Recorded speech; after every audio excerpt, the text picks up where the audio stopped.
The chandelier lights glimmered like frozen stars above the ballroom, casting a golden glow across polished marble floors and tables dressed in silk. It was supposed to be a night of celebration, a reunion for the city's wealthiest elites, a gathering where laughter and champagne flowed without pause. The guests had dressed to impress. Diamonds on wrists, tuxedos pressed crisp, gowns trailing like rivers of silk. Everyone expected dazzling speeches, unexpected deals, maybe even a scandal whispered in corners. No one expected violence. No one expected blood. The doors opened with a dramatic sweep. Heads turned as Andrew Weston walked in, tall and smug in his tailored black tuxedo. His arm wrapped tightly around a much younger woman, Hila, a social media darling with perfect red lips and a hunger in her eyes. Cameras from journalists clicked rapidly. Andrew loved the attention, basking in every flash. He had built a reputation as a golden boy of Wall Street, wealthy, untouchable, arrogant. Tonight, he wanted everyone to see that he had moved on, that his life was brighter without the woman who once stood beside him. But then he saw her. Emma, his ex-wife. She stood across the ballroom near the fountain centerpiece, dressed in a simple pale blue gown that did little to hide the curve of her 6-month pregnancy. Her hand instinctively rested on her stomach, as if protecting the fragile life inside. Conversations froze. Whispers rippled through the room like a sudden storm. All eyes shifted from Andrew's polished smile to Emma's trembling figure. For a brief second, Andrew faltered. His smirk twitched, his jaw tightened. He hadn't expected her to come. He hadn't expected her to look so vulnerable, yet so unbroken. Rage surged up like fire in his veins. He tightened his grip on Hila, pulling her closer, but his eyes locked on Emma with venom. "She dares?" he hissed under his breath, before striding across the floor. The crowd parted as if sensing the explosion about to erupt. Emma's lips parted slightly, her eyes filled with fear and something deeper, disbelief. She had prepared herself for cruel whispers, maybe mocking glances. But not this, not him, storming toward her like a predator ready to kill. Andrew's voice boomed through the hall, sharp enough to pierce glass. "You think you can parade yourself here, carrying another man's bastard?" Gasps spread like wildfire. Emma's knees wobbled, but she clutched her stomach and tried to speak. "Andrew, this is your..." The slap came before she could finish. A violent crack that echoed in the silent ballroom. Emma's head snapped to the side, her body swaying dangerously. A handprint blazed red across her cheek. The crowd erupted into chaos. Some shouted in protest, others froze in stunned horror. A few guests even lifted their phones, recording the scene in disbelief. Hila smirked slightly, feeding off the spectacle. But Andrew wasn't finished. His voice roared again, filled with fury and lies. "You cheated on me. You betrayed me before our vows even meant anything. Don't you dare claim that child as mine." Emma's tears welled, her lips trembled, and the room spun around her. The air grew heavy with shame, fear, and disbelief. And then, Andrew raised his foot. The ballroom braced itself, holding its breath for what was about to happen next. The sting of Andrew's slap still burned on Emma's face, but the pain was not new. It was only a cruel reminder of wounds that had been festering for years, hidden behind closed doors where no one could see. As she steadied herself in the middle of the ballroom, her mind betrayed her, dragging her back into the memories she had tried so hard to bury. There was a time when Emma believed in Andrew. She had been a young art teacher with gentle dreams, her world filled with colors and sketches, not stock charts and ruthless deals. He was the ambitious charmer who swept her off her feet with roses and promises of forever. At first she thought his confidence was strength. She mistook his arrogance for security. He whispered that he would give her the world, and she, naive and hopeful, gave him her heart. The cracks began to appear slowly. A sharp word here, a cold stare there. He started criticizing the way she dressed, the friends she kept, the way she spent even a few dollars on herself. Andrew thrived on control, and Emma, eager to please, gave up little pieces of herself until she barely recognized the woman in the mirror. She told herself it was love, that marriage meant compromise. She ignored the red flags because she wanted to believe in the man she had chosen. When she discovered she was pregnant, she thought everything would change. For a brief moment, she saw the man she once loved return. He had smiled, placed his hand on her belly, and told her they were starting a family. But the sweetness was short-lived. His late nights multiplied, his temper sharpened. He began disappearing for weekends, his phone always out of reach. The scent of foreign perfume on his suits told a truth Emma was too frightened to admit out loud. The night it all shattered was colder than winter itself. Emma had been waiting at home, clutching the first ultrasound photo in her trembling hands. She wanted to show him their child's tiny heartbeat on paper, a miracle she thought might melt his bitterness. Instead, Andrew came home reeking of alcohol, his shirt stained with lipstick. He didn't even try to hide it anymore. When she confronted him, his laughter was cruel, his words like daggers. "You think I don't know? You've been lying to me all along," he spat. "That baby isn't mine. You were cheating before I ever touched you." Her protests meant nothing. He stormed across the room, his rage uncontrollable. Before she knew it, he was dragging her toward the door, her tears mixing with the freezing rain outside. With one final push, he threw her into the night like she was nothing more than trash. Pregnant, shivering, heartbroken, Emma crumpled on the sidewalk, the ultrasound photo ruined in her trembling hands. From that night forward, she learned what survival meant. She pieced her life together in silence, carrying her child and her shame while Andrew flaunted his new lifestyle. She told no one the full truth. She carried her pain alone. And now, here in this glittering ballroom, he dared to accuse her again. The same lie, the same cruelty. But this time, the world was watching. The slap had silenced the entire ballroom, but Andrew wasn't finished. His fury was a wildfire, uncontrollable and destructive, and Emma was trapped at the center of it. Her cheek burned, her balance wavered, but she stood frozen, one hand instinctively clutching her stomach. The crowd watched, horrified, as the man who once vowed to love her turned her into a spectacle. Andrew's voice thundered across the hall, louder than the orchestra that had abruptly stopped playing. "Do you all see this?" he shouted, his finger stabbing the air in Emma's direction. "This woman, this liar, thinks she can walk in here carrying a bastard and call herself respectable." Gasps echoed, whispers spread like poison, and phones lifted discreetly to capture the scene. Some guests shook their heads in disbelief, others looked away, too uncomfortable to intervene. Ela clung to Andrew's arm with a twisted smile, pretending to look innocent while relishing every cruel word. Emma tried to speak, her voice fragile but determined. "Andrew, this is your—" He cut her off with a bark of laughter that sounded more like a growl.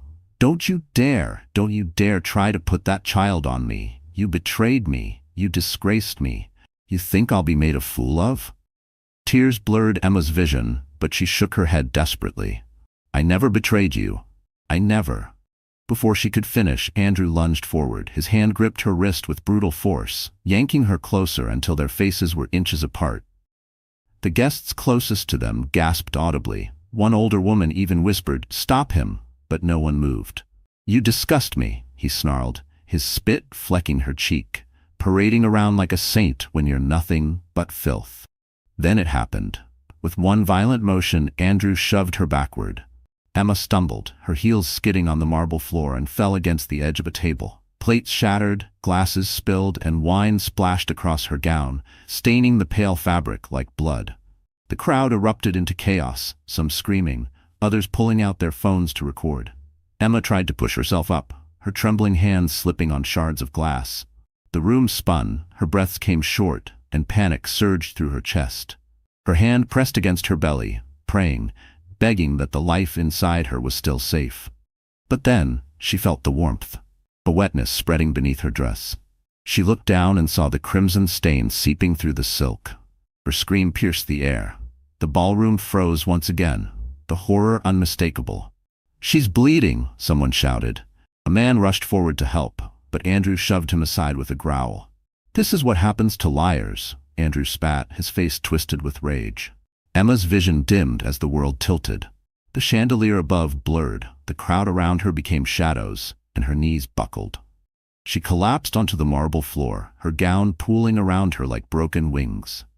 The last thing she heard before darkness swallowed her was the collective gasp of the crowd, and the sound of heavy doors bursting open. Someone had just arrived, and everything was about to change. The ballroom doors slammed against the walls as they burst open, a thunderclap cutting through the chaos. Heads whipped toward the entrance. And there he was, Alexander Blackwell. Tall, broad-shouldered, dressed in a midnight suit that gleamed under the chandeliers, his very presence commanded the room. He wasn't just a man. He was a force. The billionaire whose name made headlines, the reclusive tycoon whispered about in boardrooms and society pages. And tonight, his eyes blazed with fire. Emma. His voice boomed like a cannon. The crowd parted instinctively as Alexander strode forward, each step fueled by fury and urgency. He reached Emma's side in seconds, dropping to his knees on the cold marble. She lay there, her face pale, her gown soaked with crimson, her breath shallow and ragged. Her trembling hand weakly clutched at his sleeve, her eyes fluttering open for a moment. "Alexander," she whispered, her voice fragile as glass. His jaw tightened, his hands trembling as he lifted her into his arms. "I've got you," he murmured, his voice breaking. "Hold on, my love. I won't let you go." Andrew's face twisted, shock flickering across his features before arrogance returned. "What are you doing here?" He spat, stepping forward. "This is between me and my ex-wife. She doesn't belong to you." Alexander's head snapped up, his gaze colder than steel. "Touch her again," he growled, his voice low and lethal, "and you'll wish you were dead." The crowd gasped. The air vibrated with the weight of his words. Even Yila, clinging to Andrew's arm, shivered and pulled back, sensing the raw power radiating from the billionaire. "She's lying to you," Andrew barked, desperate to reclaim control. "That child isn't mine. She cheated on me. She's nothing but a fraud." But Alexander didn't waste time on words. He adjusted Emma gently in his arms, pressing his hand against her bleeding side, his own suit staining red. He turned to the nearest guests, his voice commanding. "Call an ambulance. Now." A man in the crowd fumbled with his phone, dialing frantically. Others moved aside, clearing the way. Whispers rushed through the ballroom like a tidal wave. Cameras still clicked, but this time they weren't capturing Andrew's arrogance. They were capturing his downfall. Alexander rose to his full height, cradling Emma as if she weighed nothing. His glare swept the room, freezing everyone in place. "Let this be known," he declared, his voice like thunder.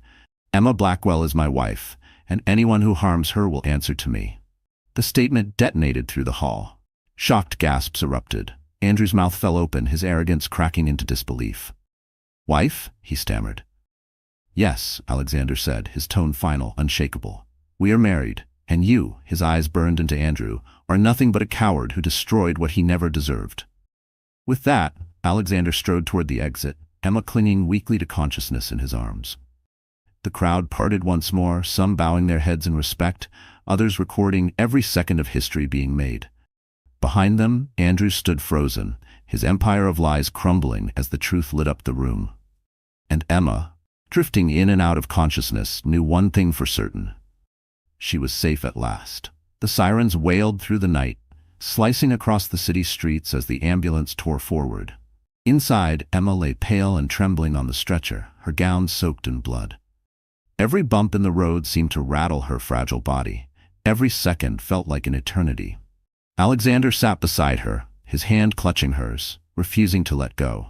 His usually composed face was raw with panic, his sharp jaw clenched, his eyes burning with fear. Billionaires were supposed to be untouchable, immune to the chaos of the world.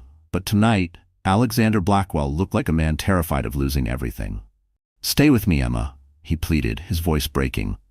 "Don't you dare close your eyes. Look at me." Emma's lips parted weakly, her voice barely audible over the blare of sirens. It hurts."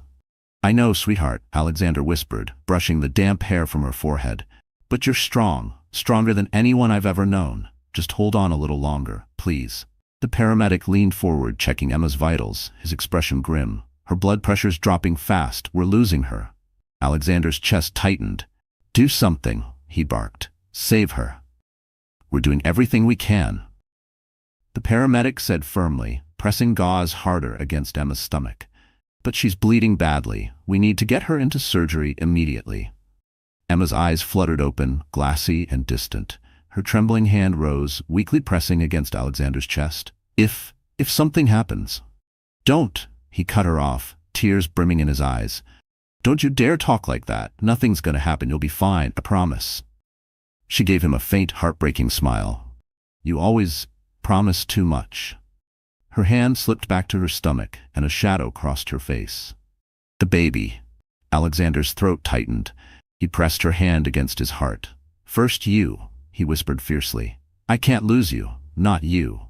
The ambulance screeched to a halt outside St. Catherine's Hospital, its red lights reflecting against the glass windows. The doors burst open, and medical staff rushed forward, wheeling Emma into the emergency ward. Alexander followed, refusing to let go until a nurse blocked his path. Sir, you need to wait outside, she said firmly. We need to operate now. I'm not leaving her, he thundered, his voice echoing down the hall. Mr. Blackwell, if you love her, let us do our jobs, the doctor snapped, already pulling on gloves. Alexander froze, torn apart by helplessness, then finally released Emma's hand. He watched as they wheeled her away, her face fading behind swinging doors. The billionaire who had conquered boardrooms and bent industries to his will now stood alone in a hospital corridor, powerless for the first time in his life. His fists clenched, his breath ragged, his mind spinning with one desperate prayer. Please let her live. Minutes crawled like hours. Then the doctor returned, his expression solemn, eyes heavy with the weight of what he carried. Mr. Blackwell, he said quietly, we managed to stabilize her, but I'm afraid we couldn't save the baby. The sterile scent of antiseptic clung to the hospital room, mixing with the faint hum of machines. Emma lay motionless on the bed, her body fragile, her face ghostly pale. Tubes and monitors surrounded her, beeping rhythmically, a cruel reminder that she was alive, but not whole. Her hand rested limply against her stomach, where new life had once grown. Now there was only emptiness. The silence was unbearable, a hollow echo that filled every corner of her being. When her eyes finally fluttered open, Alexander was there. He had not moved from the chair beside her bed all night, his tall frame hunched forward, his head buried in his hands. At the sound of her faint whisper, he shot up, his eyes red and weary. Emma, he breathed, reaching for her hand. Thank God, you're awake. Her lips quivered as she looked at him, then down at her stomach. The baby. Alexander's throat tightened. His grip on her hand grew firmer. The doctors, they couldn't. He stopped, unable to finish. His voice cracked. I'm so sorry. Her tears spilled silently, streaming down her cheeks. I killed our child, she whispered, her voice breaking. I couldn't protect. Don't you dare, Alexander interrupted fiercely, pulling his chair closer. His eyes blazed with both anguish and determination. This is not your fault. Do you hear me? You are not to blame. The only monster here is Andrew. Emma shook her head weakly, sobs racking her frail body. I carried that life, and now it's gone. I feel so empty.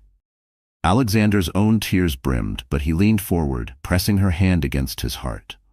Emma, look at me. You are not empty. You are everything. You are strength, grace, and light. Losing the baby doesn't make you less of a mother, less of a woman. You are still the bravest soul I've ever known. Her sobs deepened, muffled by the pillow as she turned her face away. Alexander rose, circling the bed, and gently lifted her into his arms despite the wires and tubes. He held her tightly, letting her cry against his chest. I couldn't save him, she whispered through her tears. I know, Alexander said softly, kissing her hair. And I would give every dollar, every empire I own, to change that. But I swear this to you, Andrew will pay. He will never hurt you again. Not as long as I live. Emma clung to him, her nails digging into his suit jacket as if holding on for dear life. For the first time in weeks, she let herself collapse fully, no longer pretending to be strong. Alexander rocked her gently, his voice low but steady. You're not alone, Emma. You will never be alone again. I'll protect you. I'll fight for you. I'll carry your pain if I have to, but I will not let you fall. The machines kept beeping, indifferent to the storm raging inside them both. Emma's tears eventually slowed, though the hollow ache in her chest remained. But within that darkness, a tiny ember sparked. The comfort of knowing that while she had lost her child, she had not lost everything. She still had Alexander, and he would never let her go. The days that followed blurred into a haze of pain and silence. Emma remained in the hospital, recovering physically, though her spirit felt shattered. She spoke little, her once bright eyes dulled by grief. Each time she looked at her stomach, the ache inside her deepened. The baby she had longed to meet was gone, and no words could fill that void. Alexander never left her side. He handled the doctors, arranged for the best specialists, and even brought in private nurses, sparing no expense to ensure her comfort. But more than money, he gave her presence. He sat through her silence, held her when she cried, and whispered reassurances when nightmares jolted her awake. Late one evening, when the city outside glittered against the dark sky, Alexander stood at the window of her hospital room. His reflection stared back at him, powerful, wealthy, yet utterly powerless against the cruelty that had struck Emma. His hands clenched into fists at his sides. This couldn't go unanswered. He turned back to Emma, who had finally drifted into a fragile sleep. Her breathing was shallow but steady, her hands still clinging to his jacket even in slumber. Alexander's chest ached at the sight. He bent down, pressing a kiss to her forehead, and whispered words meant only for her. "I swear to you, Emma, he will pay. Andrew will suffer for every tear you've shed, every drop of blood you've lost. I will not rest until he is destroyed." The next morning, Alexander set his vow into motion. While Emma rested, he made calls from the corner of her room, his voice low but lethal. "Pull every record on Andrew Weston," he ordered his assistant. "I want his financials, his debts, his allies, his enemies, everything." By noon, documents were delivered, thick files exposing Andrew's reckless investments, his shady partnerships, and the mountain of debt hidden beneath his facade of wealth. Alexander's sharp eyes scanned the pages, his mind already weaving a strategy. It wasn't just about revenge, it was about justice. Andrew had torn Emma apart, and Alexander would dismantle him piece by piece until there was nothing left. But when Emma stirred, Alexander softened instantly. He pushed the papers aside, sat by her bed, and smiled as though the world outside didn't exist. "How are you feeling, love?" he asked gently. Emma sighed, her voice frail. "Tired, but safe." Safe. That word alone fueled him. He tucked the blanket around her, brushing a strand of hair from her face. "That's all that matters. You're safe now, and I promise you'll never have to fear again." Tears welled in her eyes, but this time they weren't only from grief. For the first time since the tragedy, she allowed herself to lean into his strength, trusting him completely. As she drifted back to sleep, Alexander's gaze hardened once more. He stroked her hand, but his thoughts were already miles away, sharpening like blades. Andrew Weston had written his own fate the moment he raised his hand to Emma, and Alexander Blackwell was going to make sure the whole world watched him fall. The hospital released Emma after 2 long weeks. Her body was stronger, but her spirit was still fragile. Leaving the sterile walls behind felt like stepping into a new world, one she no longer trusted. Every sound startled her. Every shadow felt like a threat. Alexander brought her to his penthouse, a fortress of glass and steel high above the city. From the outside, it was breathtaking, a palace in the sky.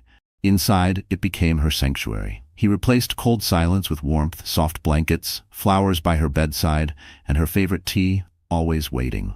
He ordered the staff to keep the home quiet, peaceful, free of reporters and gossip. But no matter how carefully he shielded her, Emma carried the weight of loss. At night, she would wake in tears, clutching her stomach as if reaching for the child who was no longer there.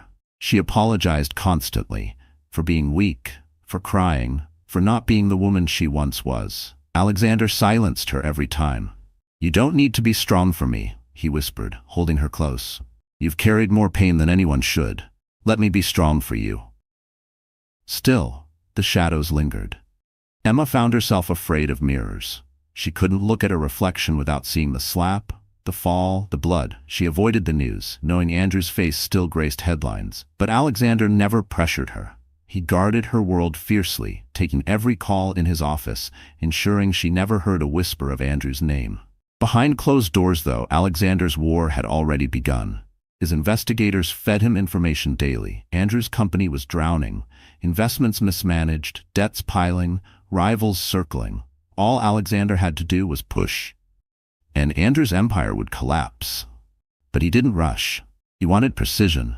He wanted Andrew to feel the walls close in slowly, suffocating him the way Emma had suffocated under his cruelty. Emma, unaware of the storm Alexander was preparing, tried to find small pieces of herself again. She spent hours sketching by the window, the way she had when she was younger.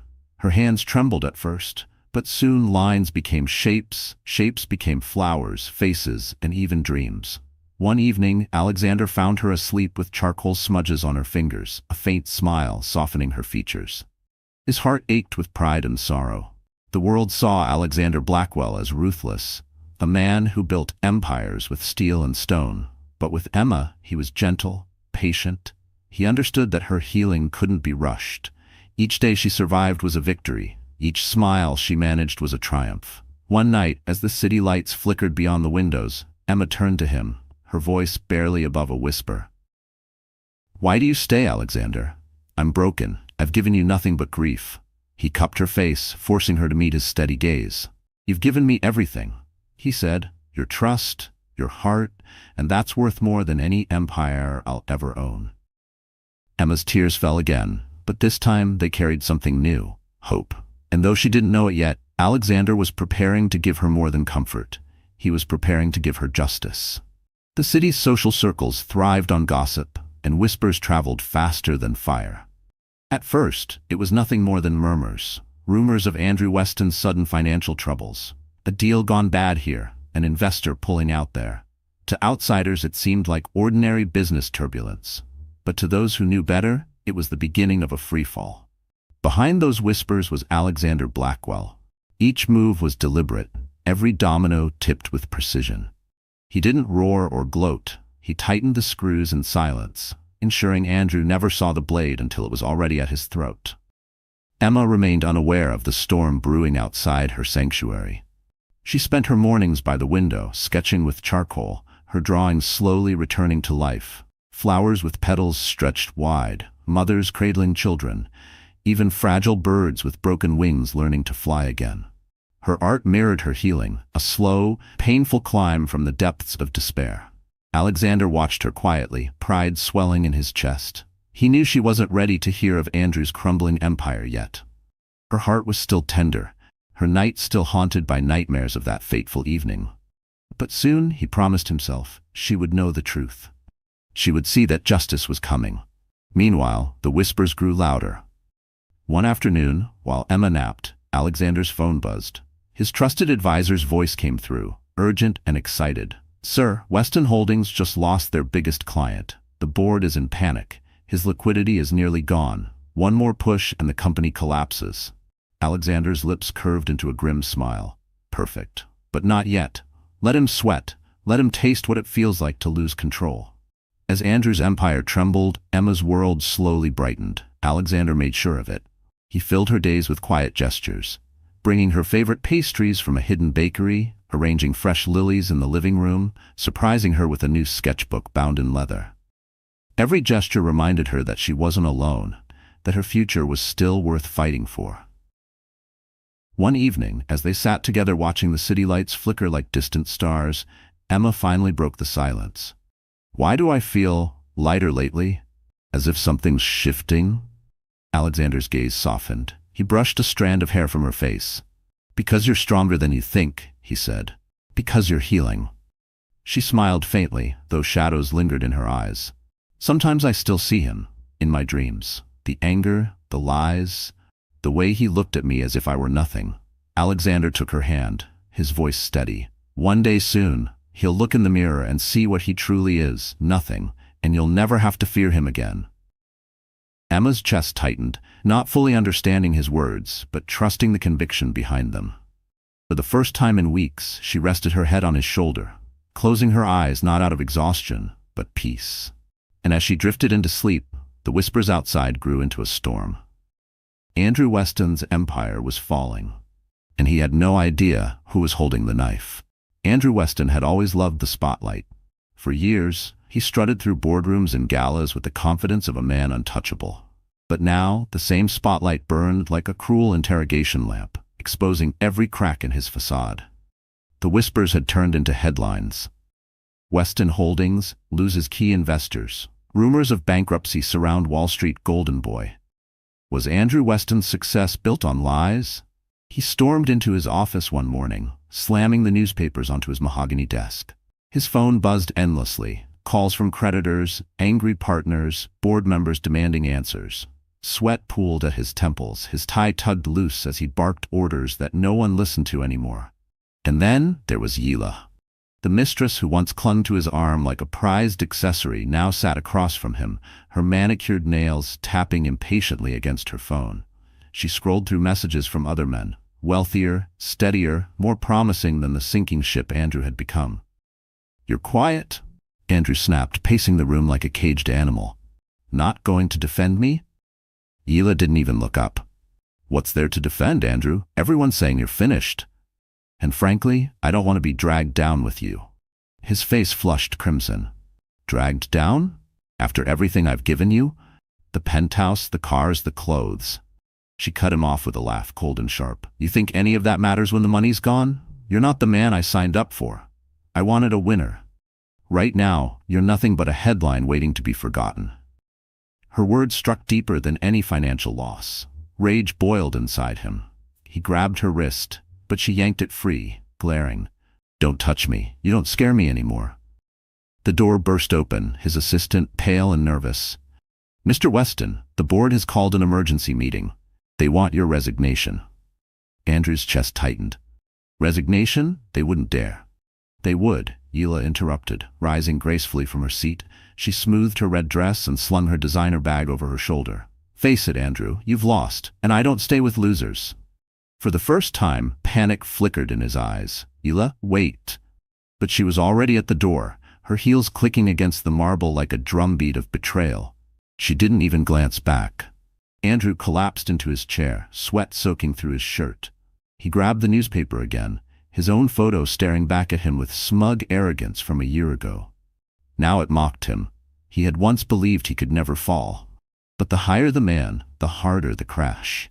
And this was only the beginning. Because while his empire crumbled and his mistress abandoned him, Andrew still didn't know the truth. It wasn't chance that had brought him down. It was Alexander Blackwell. And soon, Andrew would realize that the man who had taken Emma's hand was also the one who had placed the knife squarely in his back. The days of silence and tears slowly began to fade, replaced by mornings filled with faint sunlight streaming into the penthouse. Emma still carried the ache of loss deep in her chest, but she was no longer drowning. Step by step, she was surfacing again, and it was Alexander's unwavering presence that pulled her back to the light. He never pressured her. He simply stayed, bringing her tea in the mornings, encouraging her to sketch, listening to her fears without judgment. Slowly she found her voice again. At first, it was in whispers. Later, it grew into conversations about art, about her past, and finally, about her future. One afternoon, Alexander found her sitting by the window with her sketchbook. The city stretched endlessly below, but her eyes were focused on the paper. She had drawn a field of lilies, their petals open wide, reaching for the sun. "They're beautiful," he said softly, leaning over her shoulder. Emma glanced up at him, her cheeks flushing slightly. "I used to dream of opening a small gallery," she admitted. "A place where people could see beauty even when life felt ugly." Alexander smiled, his eyes shining with pride. "Then why not still dream it? That gallery can still be yours, Emma." Her expression wavered, doubt flickering across her face. "I don't know if I'm strong enough anymore." "You're stronger than anyone I've ever known," he told her firmly. "Stronger than me. You've survived pain that would have broken others. Don't let Andrew take your dreams along with your past." The conviction in his voice planted a seed inside her heart. For the first time since the tragedy, Emma allowed herself to imagine a tomorrow. In the evenings, Alexander would take her on quiet walks through his private gardens, away from the flashing cameras. Among roses and ivy, she breathed easier, the weight of the world softening on her shoulders. He spoke of their future, not in vague promises, but in concrete plans. A home filled with laughter, children running through hallways, love that grew deeper each day. One night, as the stars glimmered above, Emma stopped mid-walk and turned to him. "Do you really think I can find happiness again?" He cupped her face gently, his thumb brushing against her cheek. "I don't just think it, I know it. Because I'll spend the rest of my life making sure of it." Her eyes filled with tears, not the tears of grief, but of gratitude. She leaned into his chest, hearing the steady beat of his heart. For the first time, she believed it too. In the weeks that followed, Emma laughed again. It was soft at first, like a melody she had forgotten. She painted more, her colors bolder, her strokes confident. And though the scar of loss would never fully fade, she was learning that scars did not mean the end, they meant survival. With Alexander by her side, Emma wasn't just surviving anymore. She was beginning to live again. Spring arrived quietly, painting the city in soft pastels and warm breezes. Emma had been smiling more often, her laughter returning in little bursts that warmed Alexander's heart. She painted daily, her sketchbooks filled with life again. Yet something about her felt different, subtle, almost fragile, as if a secret was blooming inside her. At first, she ignored it. The fatigue, the sudden waves of nausea, the strange cravings that came out of nowhere. She convinced herself it was stress, that her body was still healing. But one morning, as she sat in the kitchen sipping tea, her hands trembled around the cup. A quiet realization settled over her. She was late, her breath caught, her heart racing. The thought terrified her. Memories of the last pregnancy, of blood and loss, of grief so sharp it nearly destroyed her, flooded back. She closed her eyes, her hands instinctively wrapping around her stomach. Could it be possible? Could she really be carrying life again? For days, she kept it to herself, torn between hope and fear. But Alexander noticed. He always noticed. One evening, he found her sitting on the balcony, staring out at the city lights with tears brimming in her eyes. "Emma," he said softly, sitting beside her. "What's wrong?" She hesitated, her voice trembling. I think I might be pregnant." The words hung in the air, fragile as glass. Alexander froze, his breath catching. Then slowly his face broke into the softest, most radiant smile she had ever seen.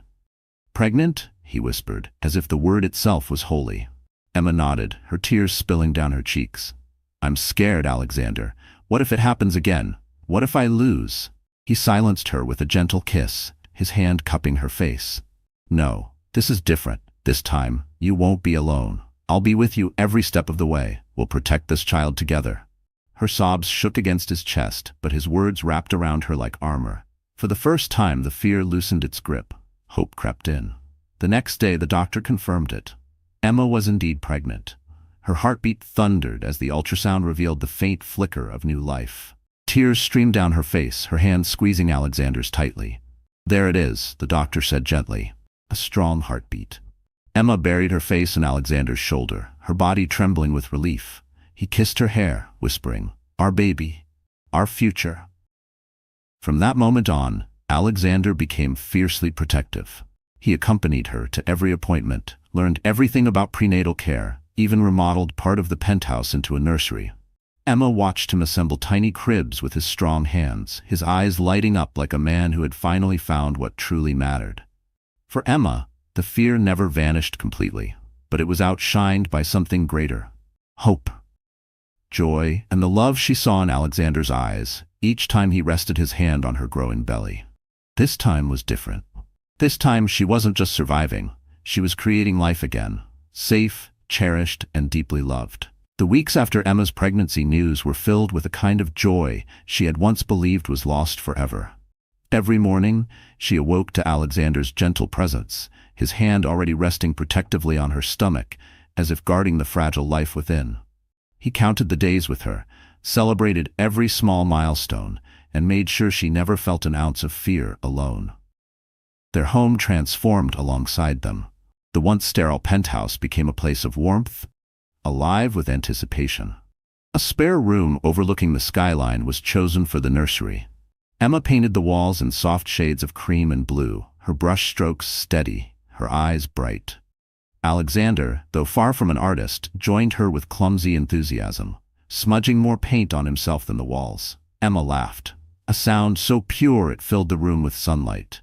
They shopped together for baby clothes, Alexander insisting on buying armfuls of tiny outfits Emma teased were far too many for one baby.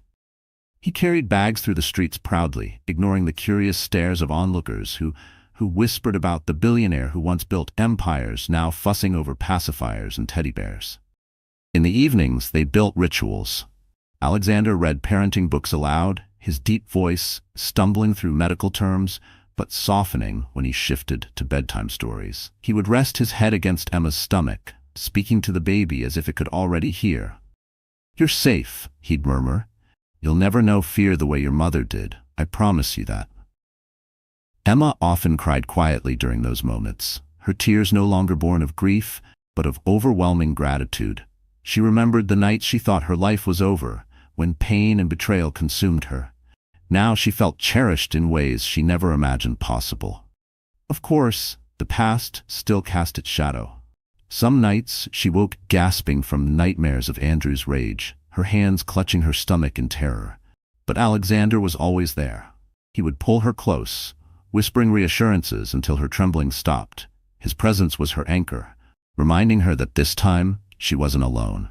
Their bond deepened not only through joy but through vulnerability. Emma shared her fears openly, the fear of loss, of not being enough, of the world judging her. Alexander listened with a patience that disarmed her. "You're already enough," he told her one night, his voice steady as steel. "You're the strongest person I know, and this child will grow up knowing they come from a mother of courage." The pregnancy became more than just a second chance at motherhood. It became the foundation of their love, proof that from tragedy could bloom hope. They were no longer just a woman healing from betrayal and a man bent on revenge. They were partners, bound by something far greater than the past. One evening, as they stood in the nursery, Emma leaned against Alexander's chest, her hand resting over his. The city lights shimmered outside, but all she saw was the future, their future. "I never thought I'd be this happy again," she whispered. Alexander kissed the top of her head. "This is only the beginning, Emma. The best is yet to come." And for the first time in years, she believed it. The months passed with quiet anticipation, each day bringing Emma and Alexander closer to the moment their child would arrive. The nursery was ready, the crib built, the walls painted with soft skies and drifting clouds. Emma's belly grew rounder, her steps slower, but her spirit glowed brighter than it had in years. With Alexander by her side, she finally felt safe. But shadows have a way of creeping back, even into the brightest rooms. It began with a letter, delivered by hand, slipped under the heavy oak door of Alexander's penthouse. The handwriting was hurried, almost desperate. Emma picked it up one morning, her hands trembling as she read the name scrawled across the envelope, Andrew Weston. Her heart dropped. Alexander noticed immediately. He took the letter from her, his jaw tightening as he unfolded it. The words were frantic, pleading. Andrew claimed he had been wrong, that he wanted forgiveness. He insisted the child she carried might still be his, and he demanded the chance to make things right. Emma's stomach churned. The audacity of the man who had struck her, destroyed her, left her bleeding on a ballroom floor, to now come crawling back as if she owed him anything, was unbearable. Her hands shook, and tears of anger welled in her eyes. Alexander crumpled the letter in his fist. "He's desperate," he said coldly. "His empire is gone, his mistress left him, and now he wants to crawl back to the only person he thinks might save him." "I don't want him near me," Emma whispered, her voice shaking. "I don't even want to hear his name." "You won't have to," Alexander promised. He kissed her forehead, holding her close. "I'll make sure of it." But Andrew wasn't finished. Within days he appeared outside her doctor's office, waiting like a vulture. Emma saw him as she exited the building, his once polished appearance reduced to desperation, hair unkempt, suit wrinkled, eyes wild. "Emma," he called, stumbling toward her. "Please, you have to listen to me." She froze, panic rising in her chest. The memories of his slap, his kick, the blood, all came rushing back. She stepped back instinctively, clutching her belly.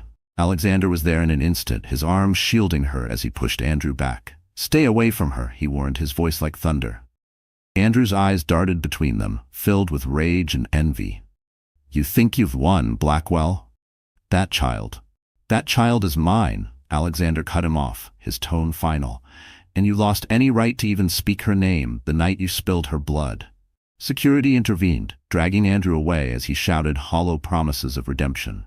Emma buried her face in Alexander's chest, trembling uncontrollably.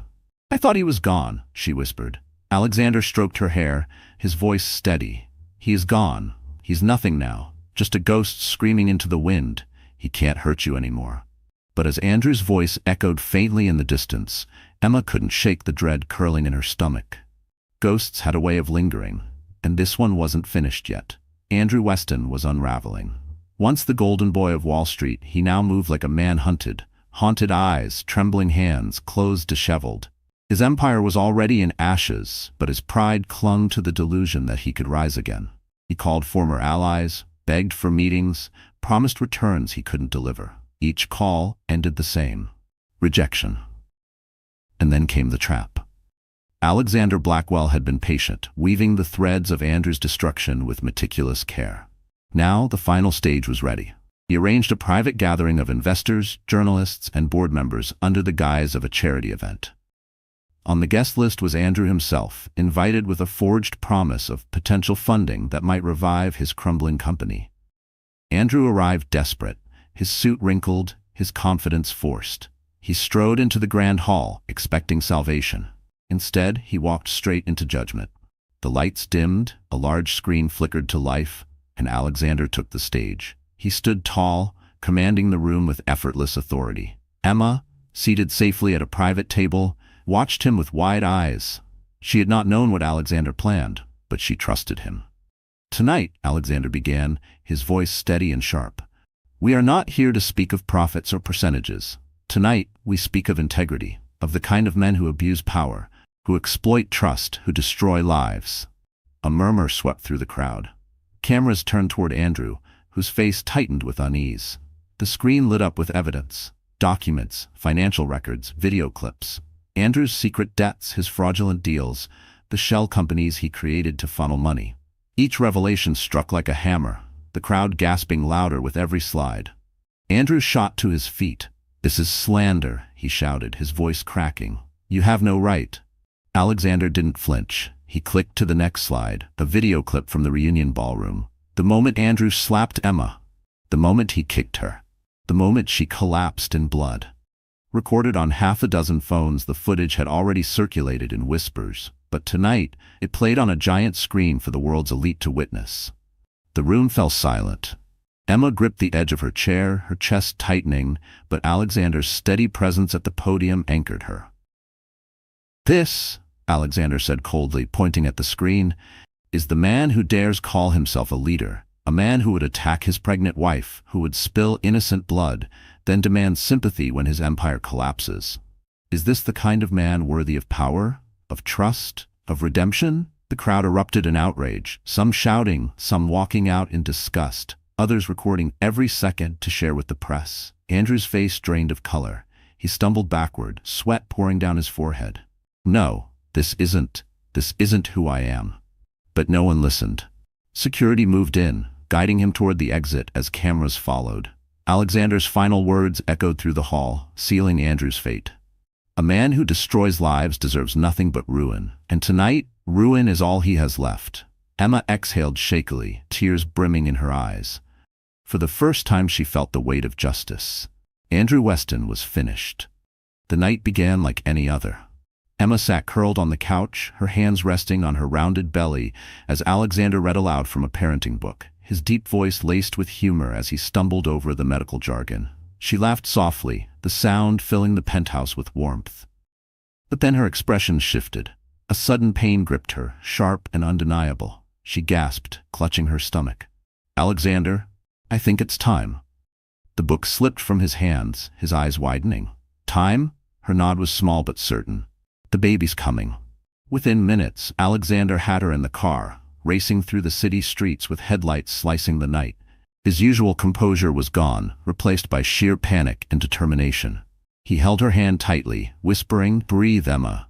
Just breathe. I'm right here." By the time they reached the hospital, Emma was in active labor. Nurses rushed her into a room, hooking up monitors, preparing the delivery team. Alexander refused to leave her side, ignoring every suggestion to wait outside. He stayed, his presence anchoring her as the contractions grew stronger. Hours stretched like eternity. Emma gritted her teeth through the pain, sweat beading on her forehead. "I can't," she gasped, her voice trembling. "Yes, you can," Alexander said firmly, brushing her damp hair back. "You're the strongest woman I've ever known.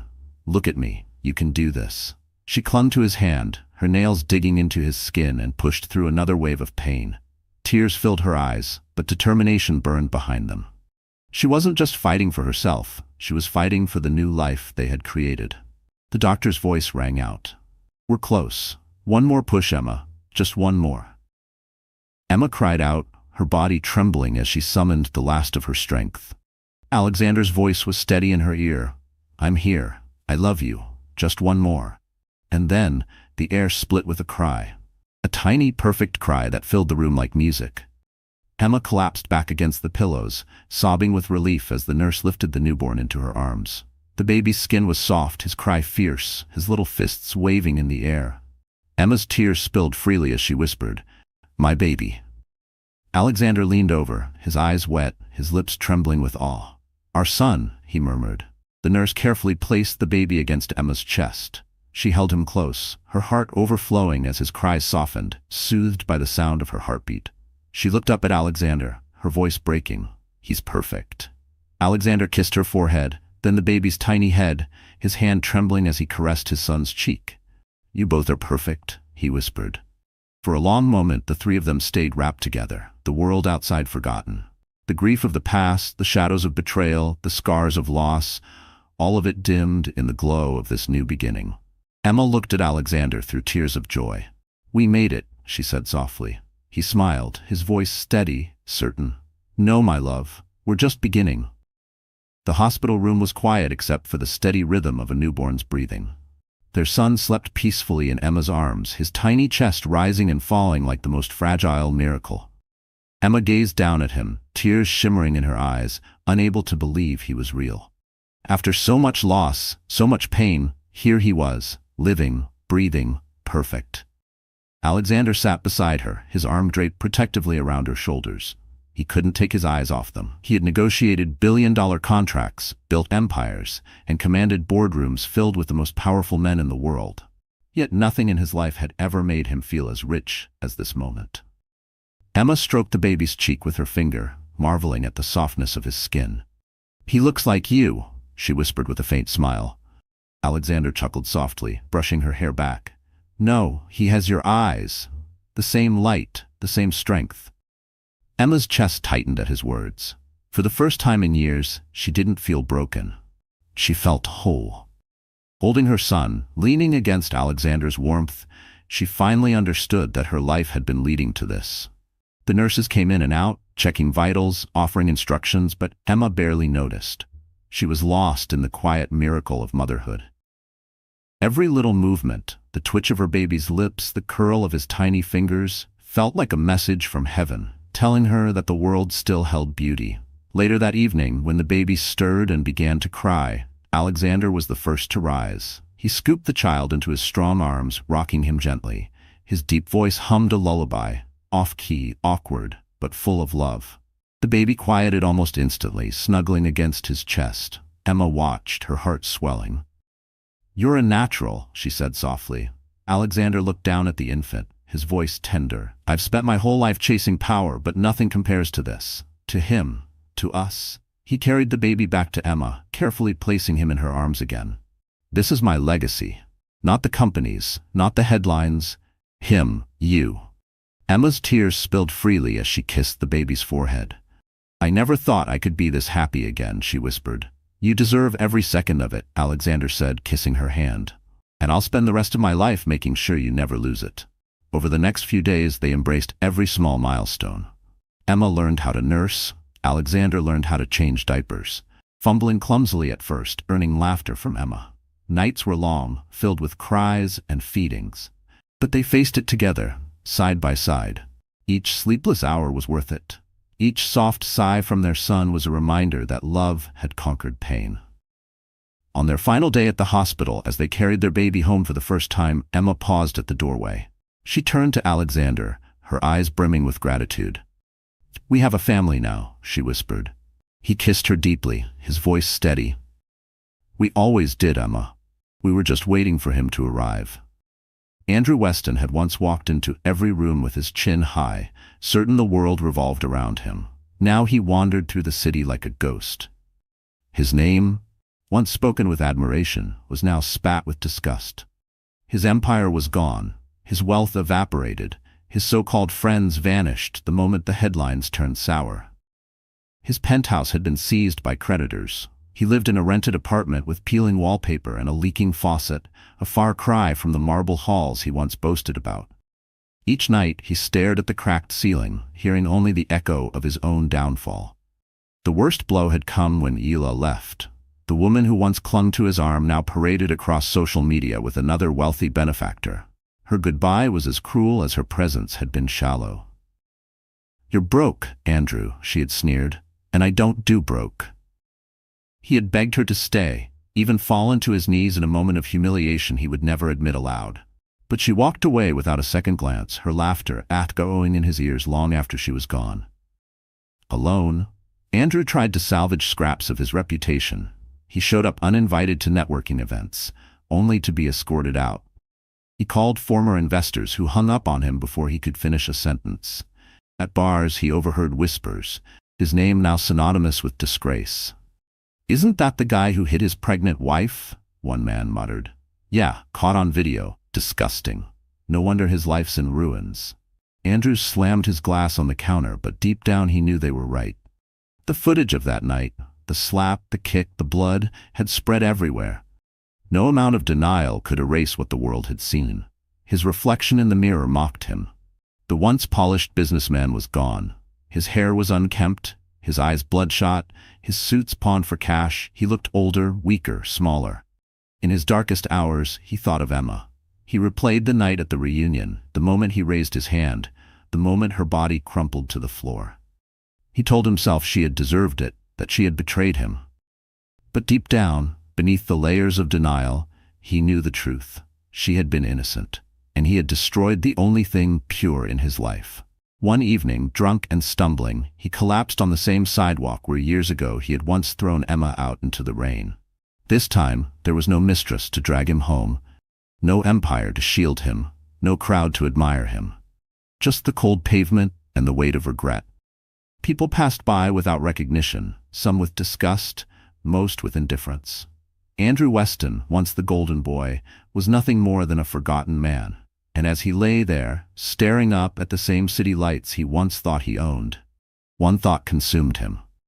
He had lost everything.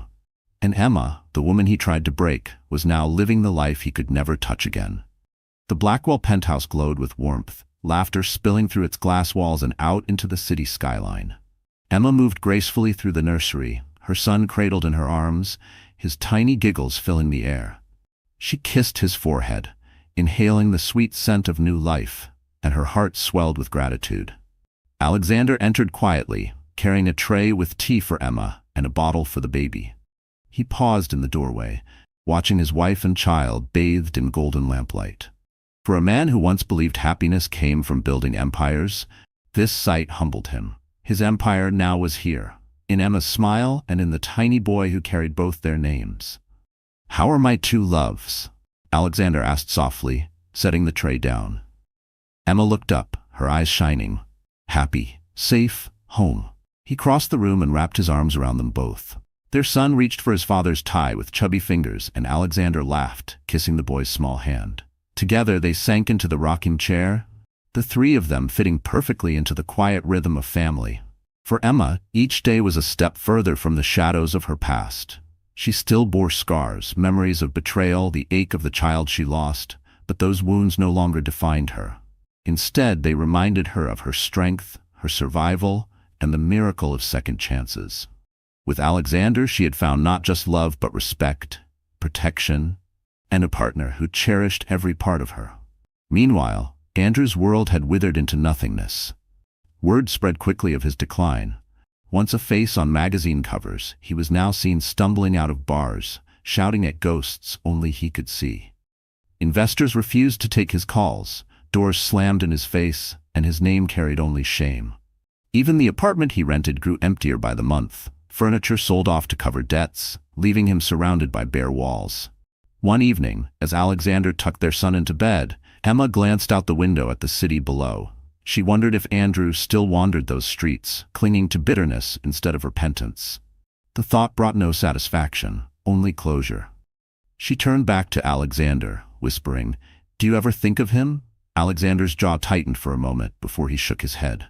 "Not anymore. He chose his path, and we chose ours." He kissed her hand.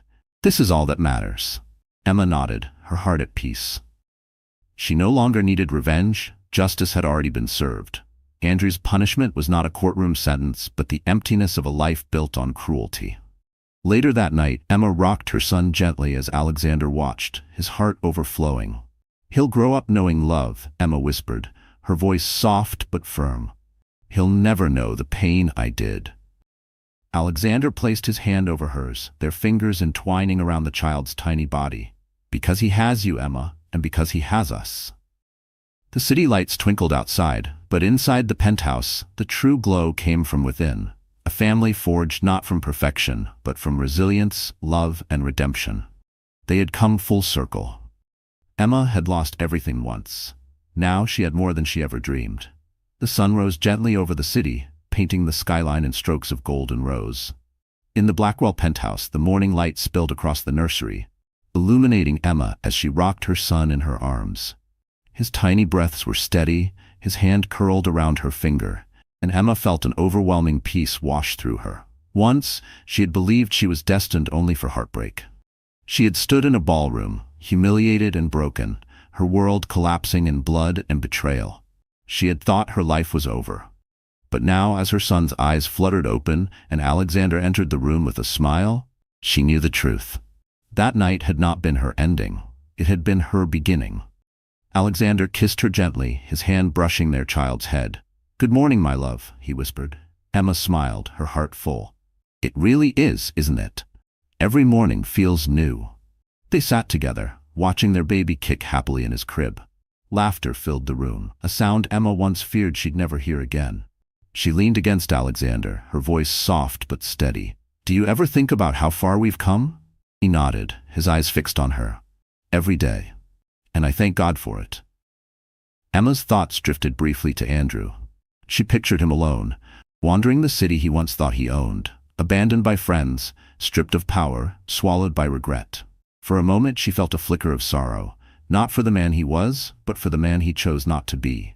But then she looked at her husband, her son, her home, and she let the past finally go. The scars remained, yes, but they no longer defined her. They reminded her of her strength, of the battles she had survived, of the love she had earned. Later that week, Emma spoke at a charity event Alexander had arranged. The ballroom was filled with women who had endured abuse, betrayal, and hardship. Emma stood at the podium, her hands trembling slightly but her voice clear. "I stand before you not as someone unscarred," she said, her gaze sweeping the room, "but as someone who thought she had lost everything. I know what it feels like to be broken, to be told you are nothing, to believe you cannot survive. But I am here to tell you, you can. We are stronger than the pain we endure, and no matter how dark the night, the sun will rise again." Tears filled the eyes of many in the crowd. Emma's words weren't just a speech, they were a lifeline, proof that healing was possible. When she stepped down, Alexander was waiting. He kissed her hand, pride shining in his eyes. "You've changed lives tonight," he murmured. Emma smiled through her tears. "Maybe. But the truth is, they saved me too." As the applause faded, Emma held Alexander's hand, their son sleeping peacefully in his stroller beside them. She looked around at the faces of women finding hope, at her husband's steady strength, at her child's innocent slumber. This was her justice. This was her victory. And as she walked out of the ballroom into the sunlight, Emma knew one truth above all. No betrayal, no cruelty, no loss could ever defeat the power of love, resilience, and the courage to begin again. So my friends, the story has come to an end. But if you're still here right now, it means something has touched your heart in a way words alone cannot explain. Maybe it reminded you of your own scars, or maybe it whispered to you that no matter how broken life seems, healing is always possible. Emma's journey is not just about betrayal, revenge, or wealth. It's about resilience. She was shattered, humiliated, and left with nothing. And yet she stood back up, found love, and rebuilt her life. That is the essence of Stoic wisdom. As Marcus Aurelius once said, "The impediment to action advances action. What stands in the way becomes the way." Emma's pain became her path. Her loss became her strength. And in the end, she turned her deepest wound into her greatest victory. This story reminds us that we cannot always control what happens to us, but we can control how we rise after the fall. It tells us that cruelty will collapse under its own weight, and that dignity, compassion, and love will always outlast the bitterness of betrayal. Seneca wrote, "Difficulties strengthen the mind, as labor does the body." And Emma's life proves it true. Her scars did not define her, they refined her. So maybe the question is not, why did this happen to me? But what can I build from here? Because just like Emma, each of us has the power to begin again. And now, my wonderful friends, if you felt even a spark of hope or strength from this story, I ask you, share it. Give it to someone who might need it today. Like this video, subscribe to the channel, and let's keep building a community where stories heal, inspire, and remind us that no matter how dark the night, the sun will rise again. Because your story, too, is still being written. And who knows, the next chapter might just be your greatest one yet.